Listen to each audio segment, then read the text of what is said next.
The next speaker that we have is Michael Newfield talking about German rocketry. He's the curator of the Aerospace Department of the National Air and Space Museum at the Smithsonian.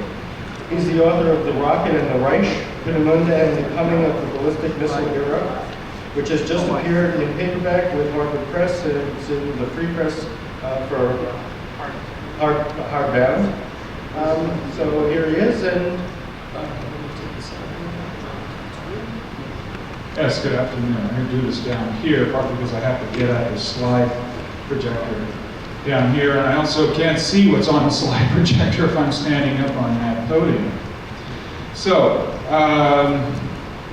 I'm actually a curator in the aeronautics department. I work for the aviation half of the building, but my primary interest for some time has been V2, Peenemünde, and the German Army rocket program, and here's the commercial announcement. This is my book.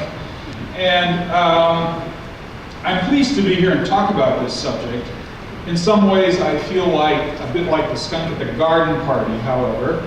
That is because I want to talk about, among other things, subjects that were for a long time not easy to talk about in the space business, in space movement, and that is a realistic view of the Third Reich, of Peenemünde, of Werner von Braun's role in the Third Reich, and of his, among other things, his role or the role of other people in his group in use of concentration camp labor and so forth.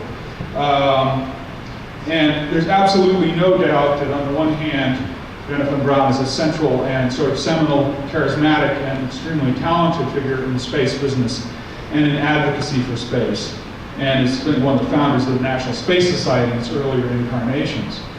There's also no doubt that the V2 was a critical technological milestone in ballistic missile and space booster development. It was essentially the quantum leap the Germans made that put the rocket business in a completely different plane than it had existed previously before the Second World War, and provided the foundations for both American and Soviet rocket development after '45. For that reason, or that's one of the reasons why, for a long time, I think, many people in the space advocacy business didn't want to talk realistically about Werner von Braun, Peenemünde, and the V2. Another reason was that they had very successfully formulated a kind of official history of that story, of how Peenemünde and German rocketry came to be, what their responsibilities were politically and otherwise. And there were other reasons, including the unwillingness of people in my business, that is professional historians, to tackle the subject very seriously, leaving it to others. Now, I certainly don't want to claim originality in some of the things that I want to say here. There has been, for one part, an official history, as I said, written by Werner von Braun himself and by his friends, including Frederick Ordway, now and Stuhlinger in the book, the biography of Werner von Braun that they published, and others. On the other hand, there's also been a certain oppositional literature, which has mostly been often muckraking journalism, about Dora, the concentration camp where the V2s were built, and about the Nazi records of some of these people. And finally, there's another literature out there which is related, which is a V-weapons literature. But some of the things that I have to say were certainly first said in this journalistic literature about the concentration camp issue, of the Nazi issue, and by Dieter Holzgen in a book called Die Fahrwaffen in German, and has come out as the V-missiles in the Third Reich. I want to examine the topic through what I call three myths created by this kind of official history that came from Huntsville and from von Braun. The first of these is the fact that the spaceflight origins of the Peenemünde rocket group, and the fact that they were allegedly only taking a detour through military rocket work to get to the stars, as they put it. There's some truth to that, and I explain more why I still think it's mythical.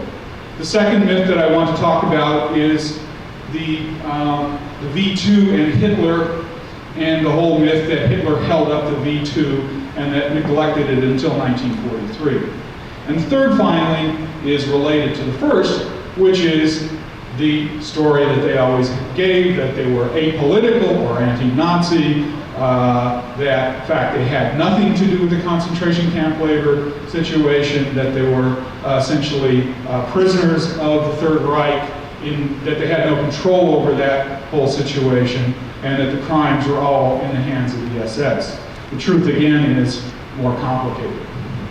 So let me go ahead and, through my slides here, give you an overview of the history of German rocketry from the beginning of the 1920s until 1945, and to a certain extent afterwards, in the framework of these three topics, or three myths.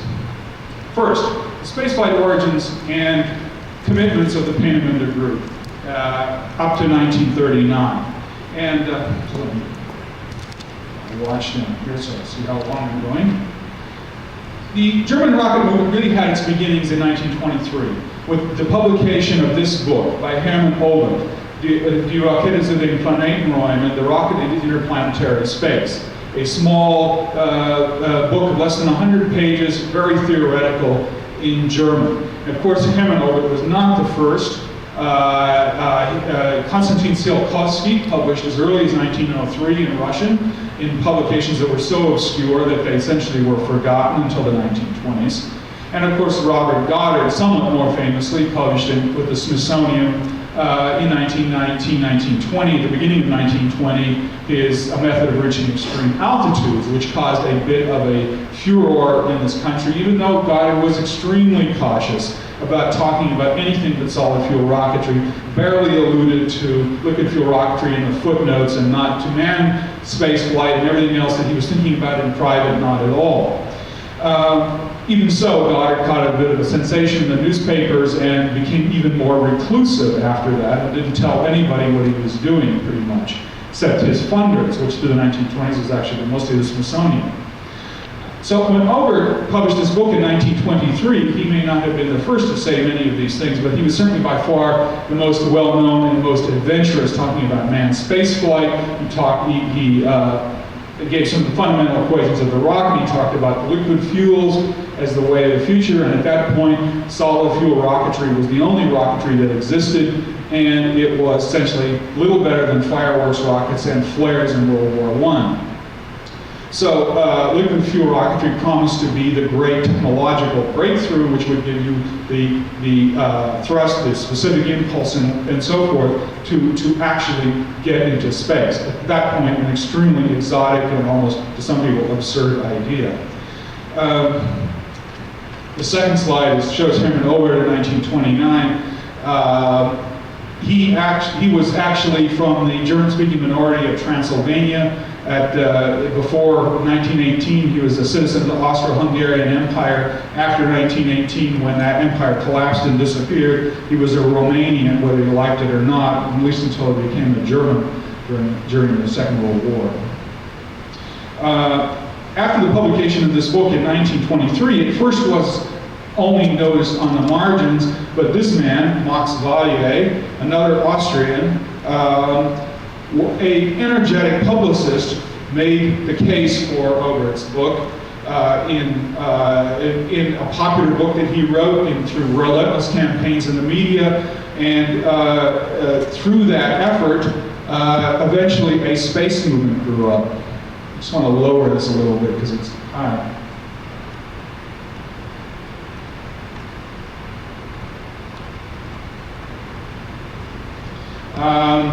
The space movement grew up in Germany, was probably the largest and the most energetic in the 1920s, although in fact the space movement in the Soviet Union at that time was quite large and quite energetic as well, although rather isolated from the rest of the world, and much of what was going on there wasn't known very well, partly because of the language barrier, partly because it was within the communist Soviet Union immediately after the revolution. This space movement included, of course, the famous Verein für Raumschifffahrt, the Society for Space Travel, which was founded in 1927, and this was one of the first issues of its journal, The Rocket, from August 1927. Now, up to 1927, this space movement certainly gathered a few hundred people. It started, there were significant books published in the field and significant new ideas published, but it had only reached a moderate level of publicity. It was after, in 1928, when rocket car experiments, which Valier had been involved in organizing, although the name on this one, Opel, was a major German car firm which had recently been purchased by GM, and I guess it's still a GM division. When Opel did his rocket car run in Berlin in 1928, this provided an incredible publicity boost to the rocket movement, although, in terms of scientific engineering development, this was just a stunt. It took some black powder rockets and stuck them on a vehicle, and it looked great to the press, and it had nothing to do with actual the advancement of the technology. But it gave a great deal of publicity, and there was, in the years 1928-29, essentially a fad for rocketry in the late Weimar Republic. There was many, and this is a cigarette ad for a Berlin cigarette company, which brings in the space theme. And this is a piece of sheet music, the Rocket Flight March, which actually in the cover drawing shows one of Max Valier's fanciful rocket vehicles, which you can see the heavy influence of the Zeppelin on the sort of the design. It has nothing to do with realism, actually. And in 1929, very famous science fiction movie, The Woman in the Moon, which Hermann Ober served as a scientific advisor to. He came to Berlin in 1928 to serve as a scientific advisor to Fritz Lang, who had made the very famous movie Metropolis in 1926. Now, this rocket fad certainly spread the word, and the VFR grew a great deal in those years, up to many hundreds of members, and a number of books were published about the topic. Valier himself continued, after breaking up with Opel, to build more rocket stunt vehicles, and the one in the foreground, these two are actually at the Deutsches Museum in Munich. The one in the foreground is a rocket ice sled. They scooted across some frozen lake in early 1929, and risking his life in the process. In 1930, Valier started serious experimentation, at least fairly serious experimentation in liquid fuel rocketry at the Highland Company in Berlin. And he didn't live very long, and you can sort of see why from this illustration. He's standing next to an operating rocket engine, as if it were just an ordinary, everyday affair. And in May 17, 1930, one of these exploded, and he got a chunk of metal right in his in the region of the heart and bled to death. So safety issues were not exactly top on his priority list at this time. One of his helpers, in fact, was Arthur Rudolph, who later became infamous for the case over Mittelwerk and the underground concentration camp plant. He was forced to leave the United States in 1984. In fact, he's shown in the next photograph on the left, and died recently, just at the beginning of this year. On the right is Walter Riedel, who was called a Peenemünde Papa Riedel, another key figure in the Peenemünde rocket effort of the later years, and key assistants to Werner von Braun. In the middle is the foreman at the plant, Alphonse Peach, who vanished into history right after this event. In fact, in the mid-30s, these two gentlemen on the left and right, Rudolph and Riedel, were the key assistants that Werner von Braun had in the early small-scale rocket experiments with the Army. Soon after Valier died, Hermann Ober came back to Berlin after an unsuccessful attempt to build a rocket to promote the movie Frau im Mond. And he At this test in July 1930, his small rocket engine was verified by a German official group, sort of like the National Bureau of Standards. And standing on the right here in the breeches is Werner von Braun at age 18. It's one of his helpers. And on the left is Rudolf Nagel, who became the key organizer of what was called the Raketenflugplatz, the rocket port Berlin is my best translation of that.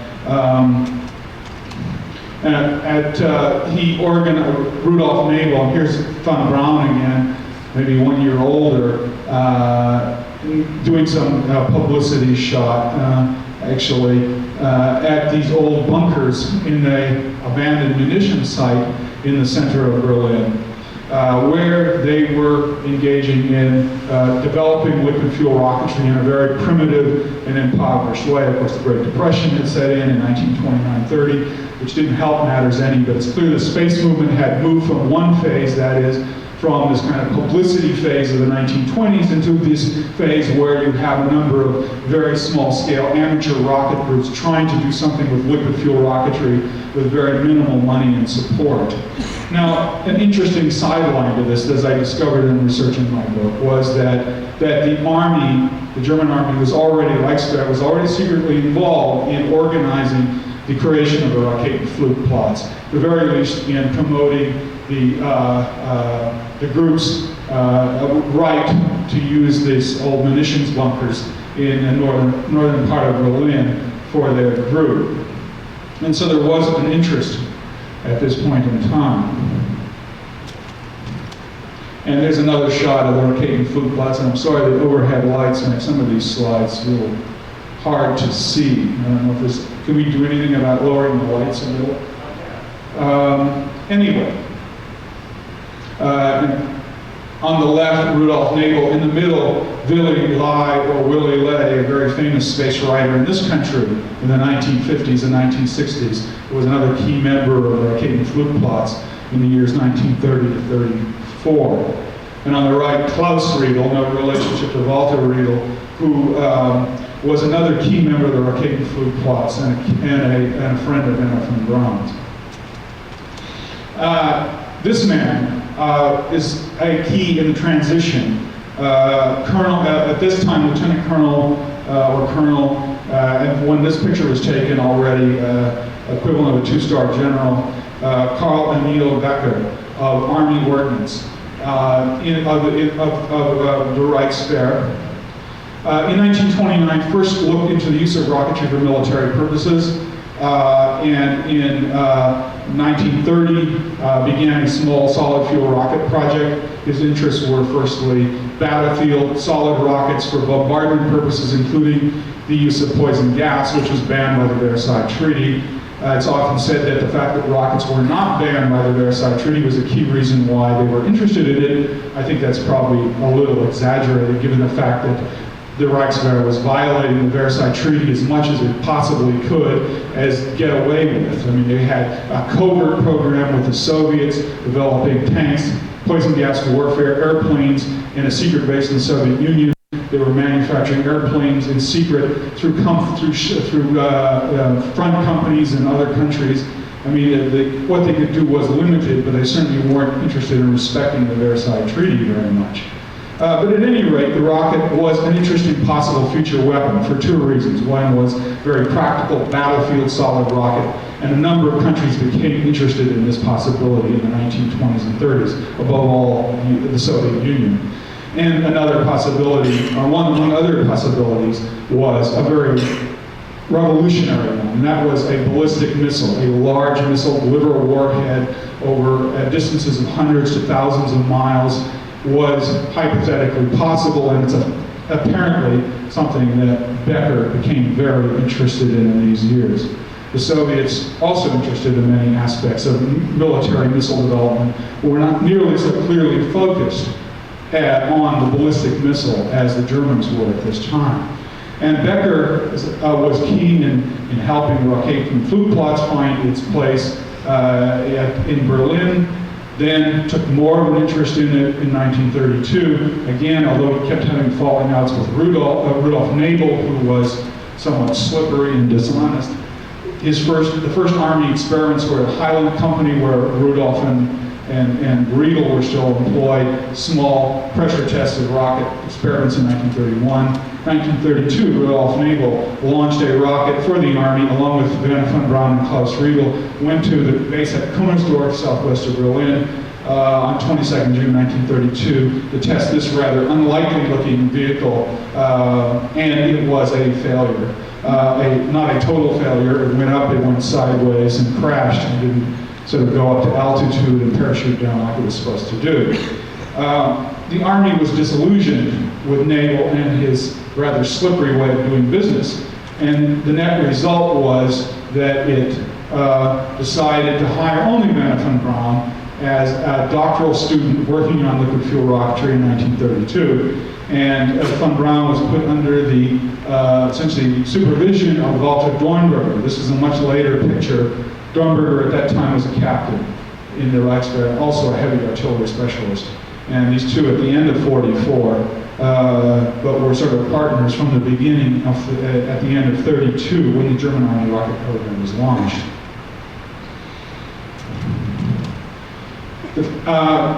Von Braun was sent to Kummersdorf, southwest of Berlin. He was put in charge of a small liquid fuel rocket development effort, which at first was him and one other mechanic that had been hired away from Rocketry Flugplatz. And the liquid fuel rocket project was his doctoral dissertation, essentially. It was a very small-scale effort to prove that liquid fuel rocketry could be developed. But it's clear that from the outset that Becker, Dornberger, and other Army officers felt that the ballistic missile was a potentially revolutionary weapon which could change the course of warfare, and they considered this to be an extremely secret project. It essentially was what the Pentagon now calls a black project. It was almost completely hidden as far as it could be possible. The biggest problem with hiding it was the fact that these rocket groups still existed in 1932. Even after the Nazi seizure of power in 1933, the Rocketry Flugplatz, which was kind of on its last legs economically, still existed. Other small rocket groups existed. As far as they were concerned, this created a security threat to the ballistic missile and rocket program because these people might know what was going on inside the Army, might publicize it. They were in contact with colleagues in Russia and France and the United States in the international space movement. And one of the first things that the Army set out to do in 33, 34 was to press the other rocket groups, to force them out of business, to ban their right to make any significant publicity, if necessary, to intimidate them with the secret police. And after an interlude which included Rudolf Nabel trying to make a deal with the brown shirts and other nefarious goings-on, by mid-1934, they were essentially forced out of business. And the Army rocket project, small as it was most of what was going on in rocketry in Germany. The A2 here, sort of in a cutaway diagram, was Werner von Braun's first liquid fuel rocket, which was developed in 33, 34, launched at the end of 34 from a North Sea island, and went up to about 1,800 meters in altitude. A fairly good success. It was liquid oxygen and alcohol, the basic technology that they adopted from Hermann Oberst and continued throughout the program. And the program at Kummersdorf gradually built up. This is an A3, about 1936, the development at Kummersdorf, with a 1,500 kilogram, that is 3,300 pound thrust engine, 22 feet long, was a very large size step for the small rocket business of that time. In fact, proved to be too ambitious, and when the launches were attempted in late 1937 off Peenemünde, which I'll talk in a second, was not successful. But you see in this period the beginnings of a massive scale-up in the effort within Germany, which in part comes back to my point about what do you make of the spaceflight origins of this whole business, and to the way it has been written about previously. Peenemünde, and this is unfortunately the only slide I have is one with the German labeling on it. Peenemünde is on the island of Usedom, off in the Baltic, right basically due north of Berlin, a couple hundred miles. And now, after the collapse of East Germany, can be visited again, although there's very little there that's left. So everything has been blown up. There's only ruins, and there's a small museum in the town, in the village of Peenemünde. But Peenemünde actually had its origins in 1935, when an alliance with the Luftwaffe was started by the Army. The Luftwaffe became interested in rocket planes as a possible other application, rocket fighters as a possible way to intercept bombers very rapidly, and so they began putting money into it. The result was a certain synergy that resulted in the construction of a whole new rocket testing area and base at Peenemünde in the Baltic, which was created in 1936-37.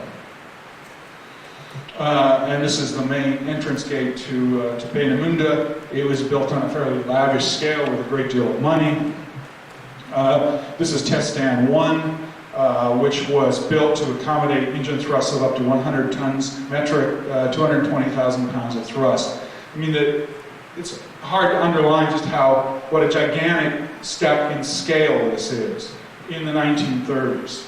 At the beginning of the 30s, the rocket groups are experimenting with engines of a couple hundred pounds of thrust, a couple hundred pounds or kilograms of thrust. The extensive efforts of the Soviets in the 1930s produced rockets of a few hundred kilograms of thrust. Goddard is off doing his thing in the desert in New Mexico in the 1930s. He also builds rockets that reach a few thousand feet and a few hundred pounds of thrust.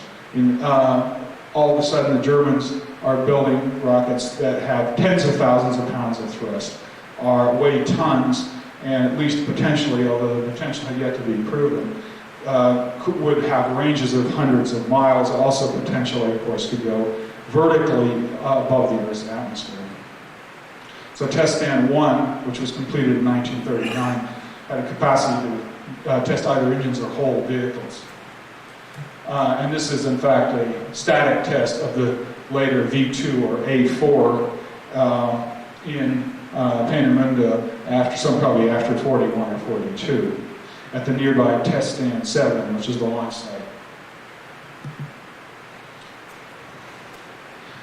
Now,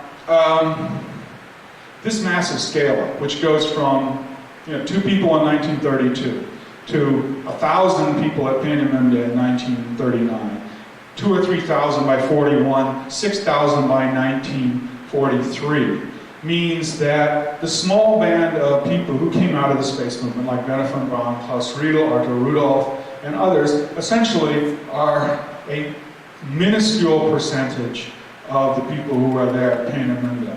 As I estimate now, probably less than 1% of the people at Peenemünde have anything to do with the early rocket groups. It becomes a huge engineering enterprise. And of course, I've heard at times, the term German space program or something used. Of course, this was a military missile project.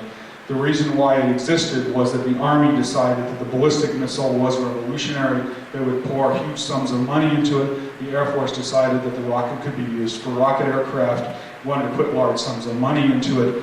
And although, of course, von Braun was a believer in going to space, Dornberger, although a military officer, was an enthusiast of the idea, and the idea was discussed there. Their daily business was building military missile systems.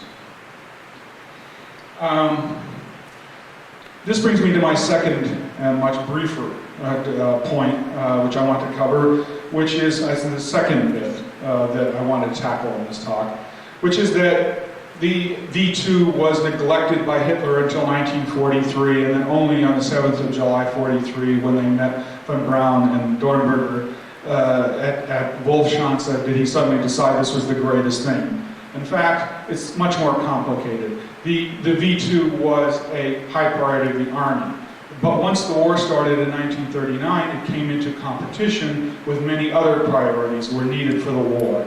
And Hitler, having brought Germany into the war much sooner than the military planners wanted in 1939, found itself, on the one hand, with a war machine that could overthrow its opponents quickly, it seemed in most cases, but on the other hand, certainly unprepared for a total, drawn-out, long-term war.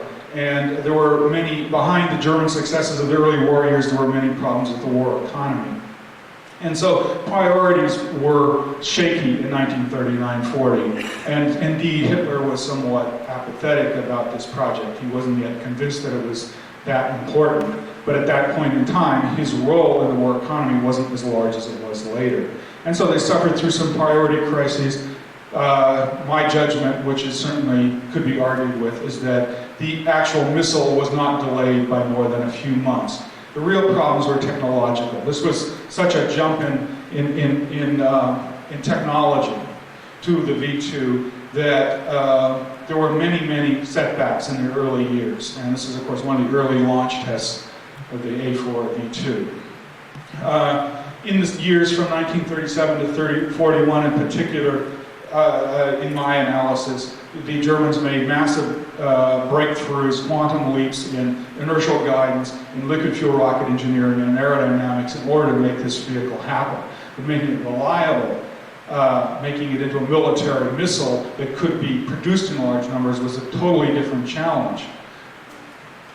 And it was only on the 3rd of October 1942 that the third launch attempt, and that was somewhat lucky because the next few didn't work, that the A4V2 first successfully was launched. And went about 190 kilometers. It brushed the edge of space by reaching an altitude of 70 or 80 kilometers. This is, in fact, Von Braun in the middle in a dark suit, Dornberger third from the left, being congratulated on the steps of the officer club after the successful launching of 3rd of October 1942. Now, this is the Wasserfall anti-aircraft missile, which became the second major project of the Army Rocket Group during the war. And I really need a slide of the V1. Every time I do this, I say, Jay, I need a slide of the V1, and I forget to do it. But at any rate, in the years 1942-43, the Air Force becomes a competitor with the Army. It decides that it doesn't like the fact that the Army is developing a long-range missile, that it can give it a long-range role which challenges the bomber force, in effect, and develops its own buzz bomb, V1 cruise missile, in part as competition with the Army. And of course, that is played very large in the literature, particularly in the V-weapons literature. In fact, it's, again, more complicated. The competition between the inter-service rivalry is only part of the story because at the same time, the two services begin a collaborative project in anti-aircraft missile defense. It's starting in 1942, and this is one of the projects. This was the Army Peenemünde project, essentially a scaled-down V2 with wings and, well, a number of differences in propulsion and so forth. But the 3rd of October 42 success brings the Peenemünde group into a completely, into another realm, because Hitler soon after, in part out of desperation with the war situation, which definitely turns for the worse in November 1942, with the beginning of Stalingrad, with a defeated El Alamein in North Africa, begins to seize on the V2 even more than he had in 41 as a magic weapon to get him out of the mess that he's got himself into.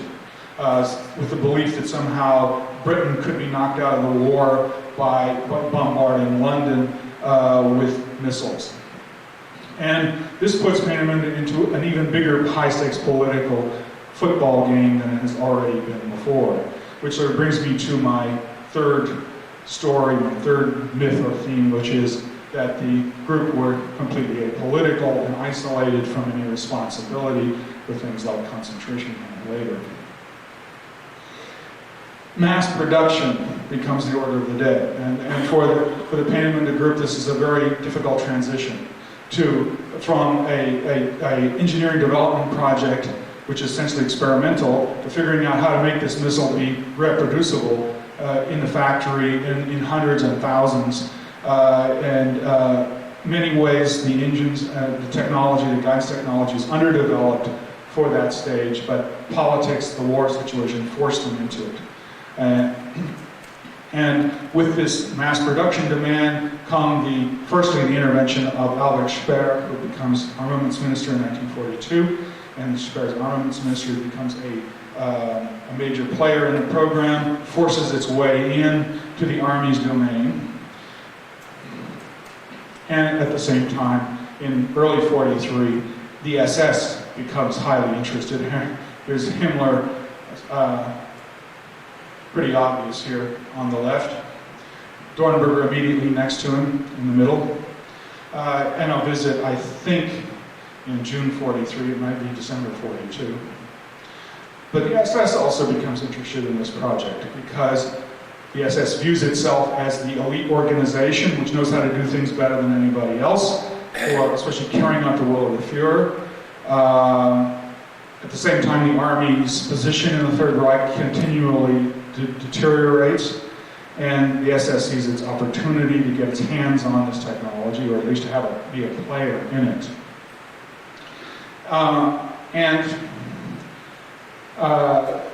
One of the key points, let me stay with Himmler for a minute, because that's something else. One of the key points here is that in the future historiography, and the historiography that's written after the war about this whole story, the SS becomes a convenient scapegoat. It is, the alibi of the nation, as one book called it in the 1950s. And for the Peenemünde group, it similarly serves such a function, saying that all the crimes and things that are involved in the program were the fault of the SS. In fact, concentration camp labor, which becomes the major role of the SS in the program, at least until 44, was started at Peenemünde in the spring of 43, before the SS became heavily involved, at the initiative, among others, of Arthur Rudolph, who was then the engineering manager of the production plant. On August the 18th, 1943, the RAF launches its first massive raid against Peenemünde, mostly succeeds in burning down the housing areas of Peenemünde, but delivering a tremendous shock to the leadership of the Third Reich as to the vulnerability of the program or the project to enemy air attack. And one of the decisions that come out of that is to go underground with the rocket production, and to make concentration camp labor much more central to the project's production phase than it had been previously. And this is the entrance to the Mittelweg near Nordhausen in central Germany, which becomes the main assembly center for the V2 project. The SS becomes obviously a key player. It's a supplier of labor power, it's the construction authority, and I should mention there's a camp memorial there now that you can visit, including part of the tunnels that are now open for visit. SS General Hans Kammler becomes a key figure as the chief of SS construction. Later on, he becomes essentially the SS Fuhrer responsible for the whole V2 project in 1944. And among his other accomplishments were building the gas chambers at Auschwitz. Kammler becomes a very key player in driving the concentration camp prisoners, which are brought underground in August, September 43, and then built up to many thousands in that fall, very hard, resulting in a catastrophically bad situation. Thousands died in late 1943 and early 44. 3,000 died between October and March. Another 3,000 were shipped off to be gassed or to die at Bergen-Belsen from bad hygiene, from bad food, from horrendous working conditions, from abuse and mistreatment. And of course the question becomes, and the time is lacking to talk about this at length, maybe leave some time for question, how do you talk about the responsibility of people at Peenemünde for this? It's not a simple question. It's not a black and white answer that I can give you, because in the past, as I said, the answer was we were all innocent, it was all the fault of the SS, we had no power over this. The concentration camp labor was only a decision made by the SS after the air raid, which turns out not to be true. We could not say anything about conditions. We were all anti-Nazi, etc., etc. The truth is that the Germans were not all innocent or all guilty. In fact, I think we have to look at every case individually, and they ran the entire spectrum from enthusiastic members of the party and the SS, and I need to mention here that von Braun was a SS officer, although I guess more or less honorary one.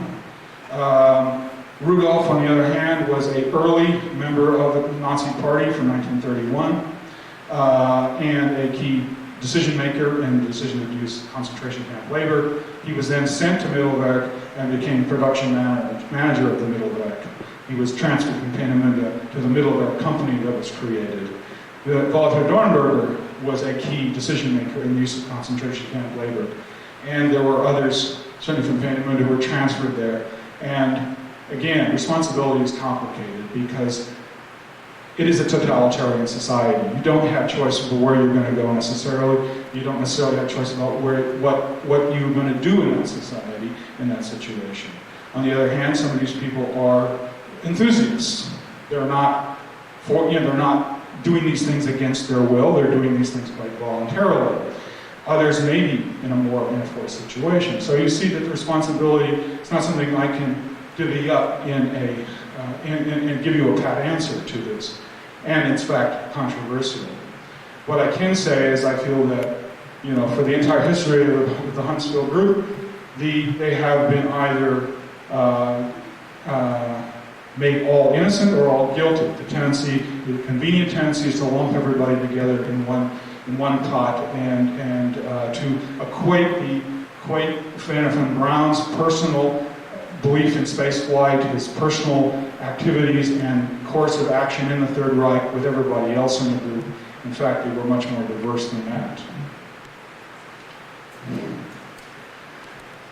As I said, conditions were catastrophic, and this is a picture from the end of the war, a liberation picture from American Army for the concentration camp prisoners. At Dora and in sub-camps, something like 20 to 25,000 died. One can argue about how much of that percentage goes to the V2 program. I use a figure of 10,000 in my book because a number of prisoners were involved in other non-V2 projects in that whole region. And hangings of prisoners occurred in the tunnels late in the war. This is a prisoner drawing from after the war. That production program at Peenemünde and Middelwerk ultimately was a success. The V-weapons campaign, however, couldn't be called a success. In fact, the V-1s, which were first launched against London in June 44, and the V-2s first launched in September 44, and increasingly at Antwerp. In fact, more V-2s and V-1s were launched at Belgium than at Britain, a little-known fact, to blockade the port of Antwerp. That campaign cost an enormous amount of money. It certainly gave the Allies a scare, but especially with the V-2 rocket project, there was no commensurate military result for the Germans with the gigantic investment made in it. Cost estimates are very arguable, but one can say that the V-2 project cost in the same ballpark as the Manhattan Project, and the military results the difference in military results is pretty obvious, and as far as I'm concerned, if the V-2 came sooner, it wouldn't have made a significant difference.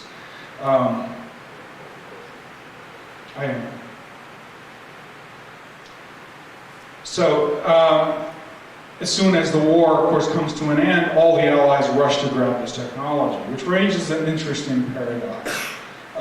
If this project was essentially, as I argue, a massive waste of money for the Third Reich, which actually harms its war effort, why is it so desirable to the US, the USSR, and other powers? And of course, I guess the answer is, among other things, that ballistic missile is a revolutionary weapon. It's just not far enough along by 1945 yet to demonstrate that potential. And more than anything else, as it turns out, once you have the nuclear weapon, you can combine those two into the nuclear-armed ballistic missile, which is strategically a revolutionary weapon. And of course, the German group at Peenemünde, at least the core of it, 100 or so people out of a group that had once been many thousands, the core engineers under Van Braun end up at Fort Bliss and White Sands, New Mexico in 1945-46, become a group working for the United States Army now. the same time, the Russians seize whatever they can. They actually overrun the Middle American Peenemünde. They do get a number of people and deport them at gunpoint in late 1946 to Russia. The French scour for a few people. The British also take a few Germans. So the German missile technology becomes an essential basis for rocket development in the early Cold War era. It becomes the sort of the state of the art, which the major powers want to absorb immediately. And this is a V2 at White Sands in 1947, which was being used, of course, for upper atmosphere experiments, which of course points us in the other direction. The V2 becomes the basis for not only for the ballistic missile, which is where the money is until the 1960s, basically. The major powers want the rocket technology for missiles. Space is a sideline, an interesting sideline, but no more than that. Until Sputnik really puts the space issue at the foreground, and of course it becomes a second major part of rocket development.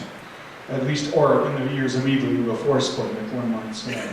But certainly it raises that critical role of Peenemünde and the V2 technology in the origins of space technology.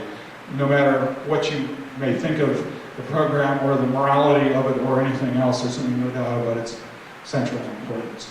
Thank you.